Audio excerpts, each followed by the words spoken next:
Sandhya Sunday சமையல் இன்னைக்கு நம்ம வீட்டில் பார்த்தீங்கன்னா எறா பிரியாணி தான். அதுதான் ரெடி ஆகிட்டே இருக்கு. வெங்காயம் வதக்கிட்டே இருக்கேன். தக்காளி எல்லாமே ரெடியாக இருக்குது. புதினா கொத்தமல்லி எல்லாம் க்ளீன் பண்ணி சமைச்சி தான் இருக்குது. பிரியாணி இப்போ தான் எறா போட்டிருக்கேன். அதோட அரிசி போடணும். இது வந்து பார்த்தீங்கன்னா மட்டன் எல்லாம் வதக்கிருக்கேன். எறா பிரியாணி ஆமாங்க. இது ஒரு நிமிஷம் வரேன்.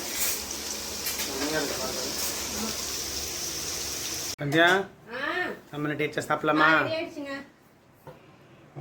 எறா பிரியாணிங்க பாருங்க, தெரியுதா? ஆனால் 1 கிலோ தான் வாங்கணும். பட் ஆனால் தெரியல. இதில் போதும். மட்டன் கிரேவி, முட்டை அண்ட் வெங்காய பச்சடி. ஆமாம், வெங்காயம் இல்லை தயிர் தானே இருக்கும் போல இருக்கு. வெங்காயம் நிறைய தான் போட்டிருக்கேன். நம்ம 2 பேர் தானே சாப்பிடுவோம். வாங்க சாப்பாட்டுக்கு நாங்கள் பீச்சுக்கு போகிறோம். வாங்க மீட் பண்ணலாம். ஓகே, நாளைக்கு நாங்கள் பீச்சுக்கு போகிறோம். என்ன மீட் பிரகத்தை மீட் பண்ணனா பீச்சுக்கு வாங்க நாளைக்கு.